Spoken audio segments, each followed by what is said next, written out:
نو شیخ احمد سربندی شاهزاده تاتاری ته وایي چې اوس ایمان راوړه مسلمان شه او کته ما خلق وجنی ټول کافر دي نو دیر نو تا ته به څه موده پس بادشاهي ملاویږي نو بیا به د یره نی بیا به خپل ایمان ښکاره کې او ما ته بادشاهي ملاویږي مانه خو په میر ډېر خلک مخکې پراته دي بس وایي زما زړه دا وایي چې تا ته بادشاهي ملاویږي تاتاری شاهزاده خو د هغه د ذکر زور لیدی مسلمان شو پټ او کله کله به راته شیخ احمد صاحب له هغه نه به یې دین هم زده کوه هغه سره به یې دعا هم غوښتله په ځان یې څوک نه پوهېول چې زه مسلمان یم او ټیک 13 کاله پس خدای بادشاهي ورکړه 30 سال پس او چې کله بادشاه شو نو بیا راغی شیخ احمد صاحب له وی صاحب ستا خبره خدای رښتونې کړه بادشاه شو اوس به واده هم پوره کې تا خو اوسه پورې اسلام پټ اوس به ښکاره کې بالکل به ښکاره کوم اعلان یې وکړ چې زه مسلمان او 13 کاله مخکې ما د دې پیر صاحب نه بیعت کړی دی او ما ایمان راوړلی دی او چې څومره زما رعیت دی ټول به مو مسلمانېږي هغه څومره چې رعیت و خدای ټول مسلمانان کړل بنیاد یې چې موږ ولټو د خدای ذکر نو وذکر اسم ربه فصلی ولذکر الله اکبر د خدای د ذکر نه لوی شی بل نشته نبی کریم صلی الله علیه وسلم فرمایي وی دا جامه چې کله پاکي دا د خدای ذکر کوي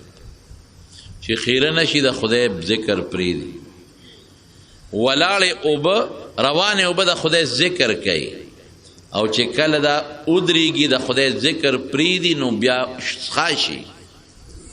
او کما څنګه چې شنی د خدای ذکر کوي او چې د خدای ذکر یې پرېښو نو اوچه شي او کم کب چې په دریاب کې جمدی دی د خدای ذکر کوي او چې کله ذکر پرېښو د ښکاري په جال کې راشي او کم مرغۍ چې په هوا الودي دام ټول ذکر کوي ام من شیء الا یسبح بحمده ولکن لا تفقهون تسبیحهم هر سیز د خدای ذکر کوي خو تاسو د دې سیزونو په ذکر او په تسبیح پوهیږئ نه نو چې کله د مرغۍ ذکر پرېښو نو د ښکاري په جال کې بیا واقع شي نو خدای به یادی د الله ذکر به کوې په دې به ستا زړه جمدی وي نبی کریم صلی الله علیه وسلم فرمایي وی هغه زړه چې ذکر کوي دا جمدی دی کم زړه چې ذکر نه کوي دا مړ دی مړ نو قد افلح من تزکا دا هغه صفایه او د تزکیه الله وی هغه سړی چې د خپل باطن پاک کدا کامیاب دی دی مقصد ته ورسېد او د باطن پاکوالی په دوو سیزونو راځي یو په ښکلې عقیده چې د ګنده عقیدې نه ځان وساتې دا په علم کلام کې بیانېږي او یو د باطن صفاوالی په تصوف او په طریقت راځي دا په علم الاخلاق او علم السلوک کې معلومیږي د زړه زنګ دا پې لرې شو زړه صفا شو نو الله طریقه ښیي یو ذکر ما تیره جمعه درته ویلي نبی علیہ السلام فرمایي وی دا زړونه زنګ کېږي تپوس ترې وشو د الله رسوله صفایي څه ده نو ما دوه ویلي یو مرګ یادول او دویم څه شی دی ذکر بلکې کثرت ذکر الله د خدای ډېر یاد ډېر الله یادول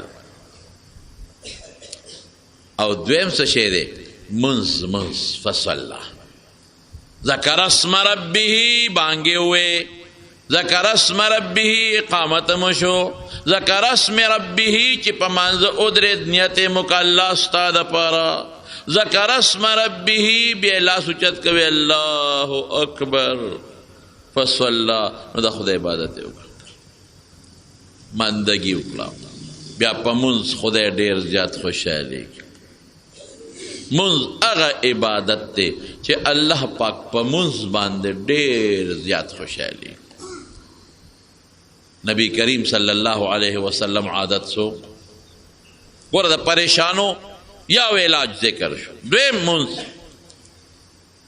صحابي وی کان رسول الله صلی الله علیه وسلم اذا حزبه امر فزع الى الصلاة